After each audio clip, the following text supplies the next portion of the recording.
എല്ലാ പേർക്കും പാഠപുസ്തകത്തിലേക്ക് സ്വാഗതം. ഇന്ന് നമ്മൾ പഠിക്കുന്നത് 10th ലെവൽ പ്രിലിമിനറി സിലബസിലെ കോൺസ്റ്റിറ്റ്യൂഷനകത്ത് വരുന്ന മനുഷ്യാവകാശ കമ്മീഷനെ കുറിച്ചാണ്. നമുക്ക് ക്ലാസ്സിലേക്ക് കിടക്കാം. ദേശീയ മനുഷ്യാവകാശ കമ്മീഷൻ. നമ്മളിന്ന് പഠിക്കുന്നത് ദേശീയ മനുഷ്യാവകാശ കമ്മീഷനെ കുറിച്ചാണ്. മനുഷ്യാവകാശ കമ്മീഷൻ ഒരു സ്റ്റാറ്റ്യൂട്ടറി ബോഡിയാണ്. സ്റ്റാറ്റ്യൂട്ടറി ബോഡി എന്താണ്? പാർലമെന്റ് പാസ്സാക്കുന്ന ഒരു നിയമത്തിന്റെ അടിസ്ഥാനത്തിൽ നിലവിൽ വരുന്ന ഒരു സ്ഥാപനമാണ് statutory body. Statutory body parliament പാസ്സാക്കുന്ന ഒരു നിയമത്തിന്റെ അടിസ്ഥാനത്തിൽ നിലവിൽ വരുന്ന സ്ഥാപനമാണ് സ്റ്റാറ്റ്യൂട്ടറി ബോഡി. അപ്പോൾ മനുഷ്യാവകാശ കമ്മീഷൻ ഒരു സ്റ്റാറ്റ്യൂട്ടറി ബോഡിയാണ്. മനുഷ്യാവകാശ സംരക്ഷണ നിയമം 1993, മനുഷ്യാവകാശ സംരക്ഷണ നിയമം 1993 ഫലമായിട്ടാണ് ദേശീയ മനുഷ്യാവകാശ കമ്മീഷൻ ഫോം ചെയ്തത്. മനുഷ്യാവകാശ നിയമം 1993 ഫലമായിട്ടാണ് മനുഷ്യാവകാശ കമ്മീഷൻ ഫോം ചെയ്തത്. മനുഷ്യാവകാശ നിയമം നിലവിൽ വന്നത് 1993 സെപ്റ്റംബർ 28. മനുഷ്യാവകാശ സംരക്ഷണ നിയമം നിലവിൽ വന്നത് 1993 സെപ്റ്റംബർ 28-നാണ്. ഇതിന്റെ ഫലമായിട്ടല്ലേ മനുഷ്യാവകാശ കമ്മീഷൻ നിലവിൽ വന്നത്. അപ്പൊ മനുഷ്യാവകാശ കമ്മീഷൻ എങ്ങനെയാണ് നിലവിൽ വന്നത്? 1993 ഒക്ടോബർ 12-നാണ്. 1993 ഒക്ടോബർ 12-ന് national human rights commission NHRC നിലവിൽ വന്നു. 1993 ഒക്ടോബർ 12-ന്. മനുഷ്യാവകാശ സംരക്ഷണ നിയമം 1993 ഫലമായി നിലവിൽ വന്ന ഒരു സ്ഥാപനമാണ് നാഷണൽ ഹ്യൂമൻ റൈറ്റ്സ് കമ്മീഷൻ അഥവാ ദേശീയ മനുഷ്യാവകാശ കമ്മീഷൻ. നിലവിൽ വന്ന ഡേറ്റ് എന്നാ? 1993 ഒക്ടോബർ 12. അപ്പോൾ മനുഷ്യാവകാശ സംരക്ഷണ നിയമം നിലവിൽ വന്നത് 1993 സെപ്റ്റംബർ 28-നും മനുഷ്യാവകാശ കമ്മീഷൻ നിലവിൽ വന്നത് 1993 ഒക്ടോബർ 12-നും. ഈ വർഷം ചോദിച്ചിട്ടുണ്ട് 93 മനുഷ്യാവകാശ സംരക്ഷണ നിയമം ഏത് വർഷമാണെന്ന് ചോദിച്ചിട്ടുണ്ട്. 1993 അതേ വർഷം തന്നെയാണ് മനുഷ്യാവകാശ കമ്മീഷൻ നിലവിൽ വന്നത്. 1993 October 12. National human rights commission. ആഗോള മനുഷ്യാവകാശ പ്രഖ്യാപനം. ആഗോള മനുഷ്യാവകാശ പ്രഖ്യാപനം നടന്നത് 1948 ഡിസംബർ 10-നാണ്. ആഗോള മനുഷ്യാവകാശ പ്രഖ്യാപനം ഈ 1948 ഡിസംബർ 10-ന് നടന്നു. ഇപ്പൊ ഡിസംബർ 10 എന്തായി ആചരിക്കുന്നു?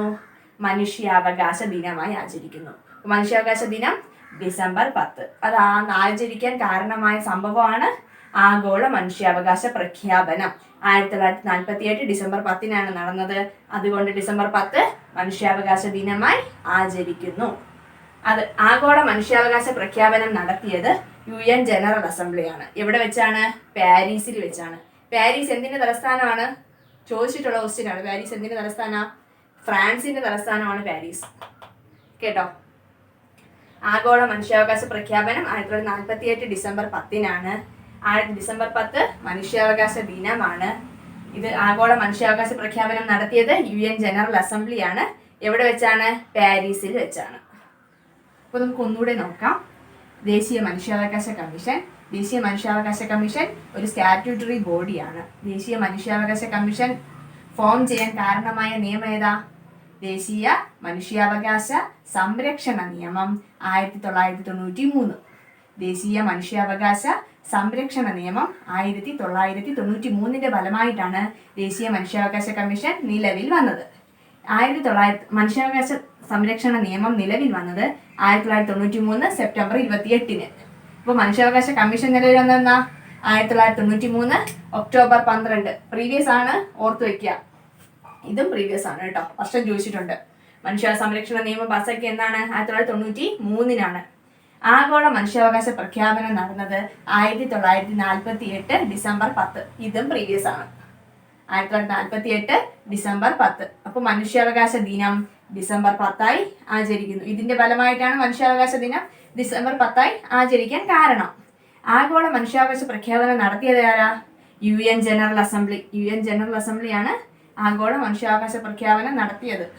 എവിടെ വെച്ചാണ്? പാരീസിൽ വെച്ചാണ്. എവിടെ വെച്ചാണ് നടത്തിയത്? പാരീസിൽ വെച്ച്. ദേശീയ മനുഷ്യാവകാശ കമ്മീഷന്റെ ആസ്ഥാനം എവിടെയാണ്? പട്ടേൽ ഭവനാണ്. ദേശീയ മനുഷ്യാവകാശ കമ്മീഷന്റെ ആസ്ഥാനം പട്ടേൽ ഭവൻ. നേരത്തെ ഈ 2019 അമെൻമെന്റിന് മുന്നേ ദേശീയ മനുഷ്യാവകാശ കമ്മീഷന്റെ ആസ്ഥാനം മാനവാധികാർ ഭവനായിരുന്നു. എല്ലാവരും പഠിച്ചിരിക്കുന്ന മാനവാധികാർ ഭവനായിരിക്കും. പക്ഷേ അത് മാറ്റി പട്ടേൽ ഭവൻ ആക്കണം. ഇനി ഒരു പരീക്ഷ വരുമ്പോൾ ചിലപ്പോൾ ആദ്യത്തെ ഓപ്ഷൻ മാനവാധികാർ ഭവനായിരിക്കും. PSC നമ്മളെ തെറ്റിക്കാൻ മാത്രമേ നോക്കുകയുള്ളൂ. അതുകൊണ്ട് പട്ടേൽ ഭവൻ ഓർത്തു വെക്കണം. ആസ്ഥാനം Patel Bhavan. Watch dog of human rights in India. Watch dog of human rights in India എന്നറിയപ്പെടുന്നത് എന്താ? ദേശീയ മനുഷ്യാവകാശ commission. Watch dog of human rights in India എന്നറിയപ്പെടുന്നത് ദേശീയ മനുഷ്യാവകാശ കമ്മീഷനാണ്. ദേശീയ മനുഷ്യാവകാശ കമ്മീഷൻ 2 തവണ ഭേദഗതി ചെയ്തിട്ടുണ്ട്. എത്ര തവണ? 2 തവണ ഭേദഗതി ചെയ്തിട്ടുണ്ട്. അതെന്നൊക്കെയാണ്? 2006-ലും 2019-ലും. 2006-ലും 2019-ലും ദേശീയ മനുഷ്യാവകാശ കമ്മീഷൻ 2 തവണ ഭേദഗതി ചെയ്തിട്ടുണ്ട്. അപ്പോൾ ഈ 2019-ലെ ഭേദഗതി അനുസരിച്ച് 5 എന്നുള്ള അംഗസംഖ്യ ചെയർമാൻ ഉൾപ്പെടെ ഇപ്പോൾ 6 പേരായി. നേരത്തെ എത്രയായിരുന്നു? 5 ആയിരുന്നു. നമ്മൾ പഠിച്ചിട്ടുണ്ട് 5 എന്നാണ് പഠിച്ചിട്ടുള്ളത്. അത് ഇനി 6 എന്ന് പഠിക്കണം. ചെയർമാൻ ഉൾപ്പെടെ 6 പേരാണ്. ഈ 2019-ലെ ഭേദഗതി പ്രകാരം ചെയർമാന്റെ യോഗ്യത റിട്ടയർഡ് സുപ്രീം കോടതി ചീഫ് ജസ്റ്റിസ് ഓർ സുപ്രീം കോടതി ജഡ്ജ് ആയിരിക്കണം. ചെയർമാൻ ആരായിരിക്കണം? റിട്ടയർഡ് സുപ്രീം കോടതിയുടെ ചീഫ് ജസ്റ്റിസായി വിരമിച്ച ഒരു വ്യക്തിയോ സുപ്രീം കോടതിയുടെ ജഡ്ജായി വിരമിച്ച ഒരു വ്യക്തിയോ ആയിരിക്കണം ചെയർമാൻ. നേരത്തെ 2019 അമെന്റ്മെന്റിന് മുന്നേ റിട്ടയർഡ് ആയ ഒരു സുപ്രീം കോടതി ചീഫ് ജസ്റ്റിസിനെ മാത്രമേ മനുഷ്യാവകാശ കമ്മീഷന്റെ ചെയർമാൻ ആവാൻ യോഗ്യത ഉണ്ടായിരുന്നുള്ളൂ. ഇന്ന് അങ്ങനെ അല്ല. സുപ്രീം കോടതിയുടെ retired chief justice or supreme കോടതി റിട്ടയർഡ് ജഡ്ജും ആവാം. അടുത്ത 5 അംഗങ്ങളുണ്ട്. നേരത്തെ 4 അംഗങ്ങളായിരുന്നു. ഇന്നത് 5 അംഗങ്ങളായി. ഓർക്കണം, 5 അംഗങ്ങളുണ്ട്. ചെയർമാൻ ഉൾപ്പെടെ 6 അംഗസംഖ്യ. ചെയർമാൻ ഉൾപ്പെടെ 6. അപ്പൊ ബാക്കി 5 അംഗങ്ങൾ സുപ്രീം കോടതിയിൽ നിലവിലുള്ളതോ വിരമിച്ചതോ ആയ ജഡ്ജ്. നിലവിലുള്ളതോ വിരമിച്ചതോ ആയ ജഡ്ജിന് ഒരു അംഗമാവാൻ യോഗ്യതയുണ്ട്. അടുത്ത് ഹൈക്കോടതിയുടെ നിലവിലുള്ളതോ വിരമിച്ചതുമായ ഒരു ജഡ്ജ്. 3 മനുഷ്യാവകാശ പ്രവർത്തകർ. ഈ 3 മനുഷ്യാവകാശ പ്രവർത്തകരിൽ ഒരു വനിത ഉറപ്പായി ഉണ്ടാവണം, നിർബന്ധം. 3 മനുഷ്യാവകാശ പ്രവർത്തകർ, ഒരു വനിത നിർബന്ധം. നമുക്ക് ഒന്നുകൂടെ നോക്കാം. ദേശീയ മനുഷ്യാവകാശ കമ്മീഷന്റെ ആസ്ഥാനം പട്ടേൽ ഭവൻ. അപ്പൊ നേരത്തെ ഏതായിരുന്നു? മാനവ് അധികാർ ഭവൻ ആയിരുന്നു. ഇപ്പോ പട്ടേൽ ഭവനായി മാറ്റി. അപ്പൊ ചിലപ്പോ PSC ചോദിക്കാം, മുൻപ് ഏതായിരുന്നു ആസ്ഥാനം എന്ന് ചോദിക്കാം. PSCയുടെ കാര്യം ഒന്നും പറയാൻ പറ്റില്ല. ചിലപ്പോൾ മാനവാധികാർ ഭവൻ ചോദിച്ചാലും ആയി. ഇപ്പോഴത്തെ ആസ്ഥാനമാണ് പട്ടേൽ ഭവൻ. നേരത്തെ ഏത് ആസ്ഥാനമായിരുന്നു എന്ന് ചോദിച്ചു കഴിഞ്ഞാൽ മാനവ അധികാർ ഭവൻ. പട്ടേൽ ഭവനാണ് ആസ്ഥാനം. അടുത്ത watch dog of human rights in India. മനുഷ്യാവകാശ നിയമങ്ങളുടെ കാവൽക്കാരൻ എന്നറിയപ്പെടുന്നത് മനുഷ്യാവകാശ കമ്മീഷനാണ്. മനുഷ്യാവകാശങ്ങളുടെ കാവൽക്കാരൻ മനുഷ്യാവകാശ കമ്മീഷൻ.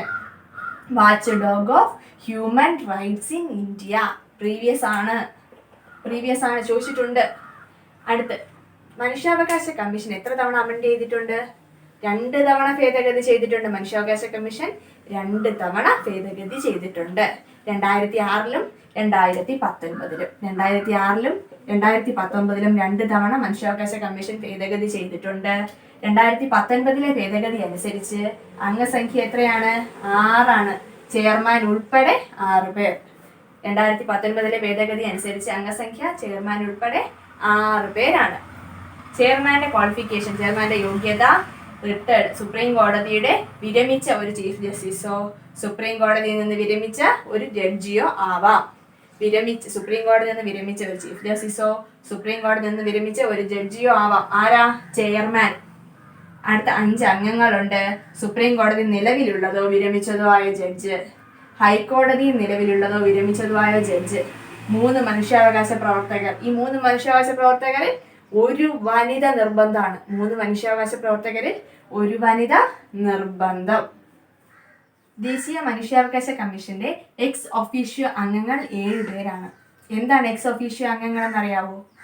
എക്സ് ഒഫീഷ്യോ അംഗങ്ങൾ എന്ന് പറയുന്നത് നമുക്ക് ഇപ്പോൾ ഒരു പദവിയിലിരിക്കുന്ന വ്യക്തി ആ പദവിയിൽ ഇരുന്നു കൊണ്ട് തന്നെ വേറൊരു പദവിയിൽ ഉള്ളൊരു ഡ്യൂട്ടി ചെയ്യുന്നു എന്ന് പറയാം. നമുക്ക് എക്സാമ്പിളിന് പറയാവുന്നത് നമ്മുടെ പ്രധാനമന്ത്രി നീതി ആയോഗിന്റെ ചെയർമാൻ അല്ലേ? നീതി ആയോഗിന്റെ ചെയർമാൻ പ്രധാനമന്ത്രിയാണ്. പ്രധാനമന്ത്രി എന്ന പദവിയിൽ നിന്നുകൊണ്ട് അദ്ദേഹത്തിന് ലഭിക്കുന്ന ഒരു അധികാരമാണ് നീതി ആയോഗിന്റെ ചെയർമാൻ. അപ്പൊ നീതി ആയോഗിന്റെ എക്സ് ഒഫീഷ്യോ ചെയർമാൻ ആരാണ്? പ്രധാനമന്ത്രിയാണ്. അതേപോലെ ഒരു എക്സാമ്പിൾ ആണ് നമ്മുടെ യൂണിവേഴ്സിറ്റിയുടെ ചാൻസലർ. കേരളത്തിലെ എല്ലാ യൂണിവേഴ്സിറ്റികളുടെയും ചാൻസലർ ആരാണ്? ഗവർണറാണ്. ഗവർണർ എന്ന പദവിയിൽ നിന്നുകൊണ്ട് അദ്ദേഹത്തിന് കിട്ടുന്ന ഒരു അധികാരമാണ് യൂണിവേഴ്സിറ്റി ചാൻസലർ പദവി. അതുപോലെ തന്നെ ഈ പദവിയിൽ ഇരുന്നു കൊണ്ട് ഇവർക്ക് കിട്ടുന്ന ഒരു പദവിയാണ് ഇതിന്റെ എക്സ് ഒഫീഷ്യോ അംഗങ്ങൾ. മനുഷ്യാവകാശ കമ്മീഷനിലെ അംഗത്തിന് ഒരു ഈക്വൽ ആയിട്ടൊരു പദവി കിട്ടുന്നുണ്ട്. അതാണ് പറയുന്നത്. ന്യൂനപക്ഷ കമ്മീഷന്റെ ചെയർമാൻ, പട്ടികജാതി കമ്മീഷന്റെ ചെയർമാൻ, പട്ടികവർഗ കമ്മീഷന്റെ ചെയർമാൻ, പിന്നോക്ക വിഭാഗത്തിന്റെ ചെയർമാൻ, വനിതാ കമ്മീഷന്റെ ചെയർമാൻ, ബാലാവകാശ സംരക്ഷണ commission that is NCPCR, national commission for protection of child rights, NCPCRന്റെ ചെയർമാൻ, വികലാംഗ കമ്മീഷന്റെ ചീഫ് കമ്മീഷണർ, വികലാംഗ commission the chief commissioner of person with disabilities, chief commissioner of person with disabilities ആണ് വികലാംഗ കമ്മീഷന്റെ ചീഫ് കമ്മീഷണർ. അപ്പോൾ നമുക്ക് ഒന്നുകൂടെ നോക്കാം. National human rights commission that is മനുഷ്യാവകാശ കമ്മീഷന്റെ എക്സ് ഒഫീഷ്യോ അംഗങ്ങളുടെ എണ്ണം എത്രയാണ്? 7 മനുഷ്യാവകാശ കമ്മീഷന്റെ എക്സ് ഒഫീഷ്യോ അംഗങ്ങൾ 7 പേരാണ്. ഈ പദവിയിൽ ഇത്രയും പേരും ഈ പദവിയിൽ ഇരുന്നു കൊണ്ട് മനുഷ്യാവകാശ കമ്മീഷനിലെ അംഗങ്ങളും ആവുന്നു. അതാണ് ന്യൂനപക്ഷ കമ്മീഷന്റെ ചെയർമാൻ, പട്ടികജാതി കമ്മീഷന്റെ ചെയർമാൻ, പട്ടികവർഗ കമ്മീഷന്റെ ചെയർമാൻ, വനിതാ കമ്മീഷന്റെ ചെയർമാൻ, പിന്നോക്ക വിഭാഗ കമ്മീഷന്റെ ചെയർമാൻ, ബാലാവകാശ സംരക്ഷണ കമ്മീഷന്റെ ചെയർമാൻ, വികലാംഗ കമ്മീഷന്റെ ചീഫ് കമ്മീഷണർ. ഇത്രയും പേരും ഇവരുടെ തന്നെ പൊസിഷനിൽ ഇരുന്നു കൊണ്ട് മനുഷ്യാവകാശ കമ്മീഷനിലെ അംഗങ്ങളാവുന്നുണ്ട്. ഇവരെല്ലാം മനുഷ്യാവകാശ കമ്മീഷന്റെ എക്സ് ഒഫീഷ്യോ അംഗങ്ങളാണ്. എക്സ് ഒഫീഷ്യോ എന്ന് തന്നെയാണ് പരീക്ഷയ്ക്ക് ചോദിക്കാറ്. ഇപ്പോൾ നമുക്ക് ഒരു ക്വസ്റ്റ്യൻ വരുന്നുണ്ടെങ്കിൽ ചിലപ്പോൾ ഇതിൽ 4 പേരുടെ പേര് തന്നിട്ട് 3 പേരുടെ പേര് തരാം. ഇതിൽ ആരാണ് മനുഷ്യാവകാശ കമ്മീഷന്റെ എക്സ് ഒഫീഷ്യോ മെമ്പർ അല്ലാത്തത് എന്ന് ചോദിക്കാം. അല്ലെങ്കിൽ ആരുടെയും 4 പേരുടെ പേര് തന്നിട്ട് ഇവരിൽ ആരാണ് പദവി തരും, പേര് തരണമെന്നില്ല, ചിലപ്പോൾ പദവി ആയിരിക്കാം തരുന്നത്. ആരാണ് മനുഷ്യാവകാശ കമ്മീഷനിലെ എക്സ് ഒഫീഷ്യോ അംഗം എന്നും ചോദിക്കാം. അതുകൊണ്ട് ഒന്ന് അറിഞ്ഞു വെക്കുന്നത് നല്ലതാണ്. ദേശീയ മനുഷ്യാവകാശ കമ്മീഷൻ ചെയർമാന്റെ കാലാവധി 3 വർഷം ഓർ 70 വയസ്സ്. ഇപ്പോൾ 3 വർഷമാണ് ആദ്യം കംപ്ലീറ്റ് ആവുന്നതെങ്കിൽ 3 വർഷമായിരിക്കും കാലാവധി. 70 വയസ്സാണ് ആദ്യം തികയുന്നതെങ്കിൽ 70 വയസ്സായിരിക്കും കാലാവധി. അപ്പോൾ കാലാവധി 3 വർഷം ഓർ 70 വയസ്സ്. ചെയർമാനെ നിയമിക്കുന്നതും നീക്കം ചെയ്യുന്നതും പ്രസിഡന്റാണ്. ഇത് പ്രീവിയസ് ആണ്. നിയമിക്കുന്നതും നീക്കം ചെയ്യുന്നതും പ്രസിഡന്റാണ്. ആദ്യ ചെയർമാൻ ജസ്റ്റിസ് രംഗനാഥ മിശ്ര. ഇത് ചോദിച്ചിട്ടുണ്ട്, എപ്പോഴും PSC ചോദിക്കുന്ന ക്വസ്റ്റ്യൻ ആണ്. മനുഷ്യാവകാശ കമ്മീഷന്റെ ആദ്യ ചെയർമാൻ ജസ്റ്റിസ് രംഗനാഥ മിശ്ര. രണ്ടാമത്തെ ചെയർമാൻ ജസ്റ്റിസ് വെങ്കിടാചലയ്യ. ഇത് രണ്ടും ചോദിച്ചിട്ടുണ്ട്. ഇത് രണ്ടും ചോദിച്ചിട്ടുള്ളത് കൊണ്ടാണ് രണ്ടെണ്ണം കൂടെ ഇൻക്ലൂഡ് ചെയ്തത്. മൂന്നാമത്തെ JS വർമ്മ, നാലാമത്തെ ചെയർമാൻ AS ആനന്ദ്. ആ ചെയർമാന്റെ കാലാവധി 3 വർഷം ഓർ 70 വയസ്സ്. നിയമനവും നീക്കം ചെയ്യുന്നത് ആരാണ്? പ്രസിഡന്റ് ആണ്. ആദ്യ ചെയർമാൻ ജസ്റ്റിസ് രംഗനാഥ മിശ്ര. ചോദിച്ചിട്ടുണ്ട്, ഒത്തിരി തവണ ചോദിച്ചിട്ടുണ്ട്. ജസ്റ്റിസ് രംഗനാഥ മിശ്ര. രണ്ടാമത്തെ ചെയർമാൻ ജസ്റ്റിസ് വെങ്കടാചലയ്യ. ജസ്റ്റിസ് വെങ്കടാചലയ്യ. മൂന്നാമത്തെ ചെയർമാൻ ജസ്റ്റിസ് JS വർമ്മ. നാലാമത്തേത് ജസ്റ്റിസ് AS ആനന്ദ്. ദേശീയ മനുഷ്യാവകാശ കമ്മീഷന്റെ ചെയർമാനായ ആദ്യ മലയാളി ആരാണ്? Justice KG Balakrishnan. Justice KG ബാലകൃഷ്ണനാണ് ദേശീയ മനുഷ്യാവകാശ കമ്മീഷന്റെ അംഗമായ ആദ്യ മലയാളി. ഇതും പ്രീവിയസ് ആണ്, ചോദിച്ചിട്ടുണ്ട്. ഇപ്പോഴത്തെ ചെയർമാൻ HL ദത്തു ആണ്. കുറച്ച് നാളായിട്ട് HL ദത്തു തന്നെയാണ് ഇപ്പോഴത്തെ പ്രസന്റ് ചെയർമാൻ. HL ദത്തു. ദേശീയ മനുഷ്യാവകാശ കമ്മീഷനിലെ അംഗമായ ആദ്യ വനിതയാണ് ഫാത്തിമ ബീവി. ദേശീയ മനുഷ്യാവകാശ കമ്മീഷനിൽ അംഗമായ ആദ്യ വനിതയാണ് ജസ്റ്റിസ് ഫാത്തിമ ബീവി. ഇപ്പൊ നമുക്ക് ഒന്നുകൂടെ പറയാം. ദേശീയ മനുഷ്യാവകാശ കമ്മീഷന്റെ ചെയർമാന്റെ കാലാവധി 3 വർഷം ഓർ 70 വയസ്സ്. നിയമനവും നീക്കം ചെയ്യുന്നത് ആരാണ്? പ്രസിഡന്റ് ആണ് നിയമനവും നീക്കം ചെയ്യുന്നതും. ആദ്യ ചെയർമാൻ ജസ്റ്റിസ് രംഗനാഥ മിശ്ര. രണ്ടാമത്തെ ചെയർമാൻ വെങ്കിടാചലയ്യ. മൂന്നാമത്തേത് JS വർമ്മ. നാലാമത്തേത് AS ആനന്ദ്. ചെയർമാനായ ആദ്യ മലയാളി ആരാണ്? KG ബാലകൃഷ്ണൻ. ചെയർമാനായ ആദ്യ മലയാളി KG ബാലകൃഷ്ണൻ. ഇപ്പോഴത്തെ ചെയർമാൻ HL ദത്തു. അംഗമായ ആദ്യ വനിതയാണ് ഫാത്തിമ ബീവി. അംഗമായ ആദ്യ വനിത ഫാത്തിമ ബീവി. അടുത്ത് നമ്മൾ പഠിക്കുന്നത് സംസ്ഥാന മനുഷ്യാവകാശ കമ്മീഷനെ കുറിച്ചാണ്. ദേശീയ മനുഷ്യാവകാശ കമ്മീഷനെ കുറിച്ച് നമ്മൾ പഠിച്ചു കഴിഞ്ഞു. സംസ്ഥാന മനുഷ്യാവകാശ കമ്മീഷൻ. കേരള സംസ്ഥാന മനുഷ്യാവകാശ കമ്മീഷൻ നിലവിൽ വന്നത് 1998 ഡിസംബർ 11. കേരള സംസ്ഥാന മനുഷ്യാവകാശ കമ്മീഷൻ നിലവിൽ വന്നത് 1998 ഡിസംബർ 11. അപ്പൊ കേന്ദ്ര മനുഷ്യാവകാശ കമ്മീഷൻ നില ദേശീയ മനുഷ്യാവകാശ കമ്മീഷൻ നിലനിന്ന 93 ഒക്ടോബർ 12. 93 ഒക്ടോബർ 12. അപ്പോൾ കേരള സംസ്ഥാന മനുഷ്യാവകാശ കമ്മീഷൻ നിലനിന്നത് 98 ഡിസംബർ 11. ചെയർമാന്റെ കാലാവധി 3 വർഷമോ 70 വയസ്സാണ്. അംഗസംഖ്യ 3 ആണ്. അംഗസംഖ്യ എത്രയാണ്? 3. ചെയർമാൻ ഹൈക്കോടതിയിൽ നിന്ന് വിരമിച്ച ചീഫ് ജസ്റ്റിസോ ഹൈക്കോടതിയിൽ നിന്ന് റിട്ടയർഡായ ജഡ്ജിയോ ആവാം. ഹൈക്കോടതിയിൽ നിന്ന് വിരമിച്ച ചീഫ് ജസ്റ്റിസോ ഹൈക്കോടതിയിൽ നിന്ന് വിരമിച്ച ജഡ്ജിയോ ആവാം. ആരാ? ചെയർമാൻ ഹൈക്കോടതിയിൽ നിന്ന് വിരമിച്ച ചീഫ് ജസ്റ്റിസ് ഓർ ഹൈക്കോടതിയിൽ നിന്ന് വിരമിച്ച ജഡ്ജ്. നിയമനം ഗവർണറാണ്. നീക്കം ചെയ്യുന്നത് പ്രസിഡന്റാണ്. നിയമിക്കുന്നത് ആരാ? ഗവർണറും നീക്കം ചെയ്യുന്നത് പ്രസിഡന്റുമാണ്. ഇപ്പോഴത്തെ ചെയർമാൻ ആന്റണി ഡൊമിനിക് ആണ്. ഇപ്പോഴത്തെ ചെയർമാൻ ആന്റണി ഡൊമിനിക്. ആദ്യത്തെ ചെയർമാൻ ആണ് എം.എം. പരീത് പിള്ള. ആദ്യത്തെ ചെയർമാൻ എം.എം. പരീത് പിള്ള. ആസ്ഥാനം തിരുവനന്തപുരം. ആസ്ഥാനം എവിടെയാ? തിരുവനന്തപുരത്താണ് കേരള സംസ്ഥാന മനുഷ്യാവകാശ കമ്മീഷന്റെ ആസ്ഥാനം. അപ്പൊ നമുക്ക് ഒന്നുകൂടെ നോക്കാം. കേരള സംസ്ഥാന മനുഷ്യാവകാശ കമ്മീഷൻ നിലവിൽ വന്നത് 1998 ഡിസംബർ 11. അംഗങ്ങളുടെ കാലാവധി 3 വർഷമോ 70 വയസ്സാണ്. അംഗസംഖ്യ എത്രയാ? 3 അംഗസംഖ്യ 3. ചെയർമാൻ എന്തായിരിക്കണം? ഹൈക്കോടതിയിൽ നിന്ന് റിട്ടയർ ചെയ്ത ചീഫ് ജസ്റ്റിസോ ജഡ്ജിയോ ആവാം. നിയമനം ഗവർണറാണ്. നിയമിക്കുന്നത് ആരാണ്? ചെയർമാനെയോ അംഗങ്ങളെയോ നിയമിക്കുന്നത് ഗവർണറാണ്. എന്നാൽ ചെയർമാനെയോ അംഗങ്ങളെയോ നീക്കം ചെയ്യുന്നത് ആരാ? പ്രസിഡന്റ്. നിയമിക്കുന്നത് ഗവർണറും നീക്കം ചെയ്യുന്നത് പ്രസിഡന്റുമാണ്. പ്രസന്റ് ചെയർമാൻ ആന്റണി ഡൊമിനിക് ആണ്. ആദ്യത്തെ ചെയർമാൻ ആരാണ്? എം.എം. പരീത് പിള്ള. പ്രസന്റ് ഇപ്പൊ നിലവിലുള്ള ചെയർമാൻ ആന്റണി ഡൊമിനിക് ആണ്. ചോദിക്കാൻ ചാൻസ് ഉണ്ട്. ആദ്യത്തെ ചെയർമാൻ PSC ഒത്തിരി തവണ ചോദിച്ചിട്ടുണ്ട്. എം.എം. പരീത് പിള്ള. കേരള സംസ്ഥാന മനുഷ്യാവകാശ കമ്മീഷന്റെ ആദ്യത്തെ ചെയർമാൻ എം.എം. പരീത് പിള്ള. ഇപ്പോഴത്തെ ആന്റണി ഡൊമിനിക്. ഇപ്പൊ കേരള സംസ്ഥാന മനുഷ്യാവകാശ കമ്മീഷന്റെ ആസ്ഥാനം തിരുവനന്തപുരം. ഇന്നത്തെ ക്ലാസ് ഇവിടെ കഴിഞ്ഞിരിക്കുകയാണ്. ഈ ക്ലാസ് എല്ലാവർക്കും ഇഷ്ടപ്പെട്ടു എന്ന് കരുതുന്നു. നിങ്ങളുടെ അഭിപ്രായങ്ങൾ കമന്റ് ബോക്സിൽ രേഖപ്പെടുത്തുക. അടുത്ത ക്ലാസ്സിൽ വീണ്ടും കാണാം.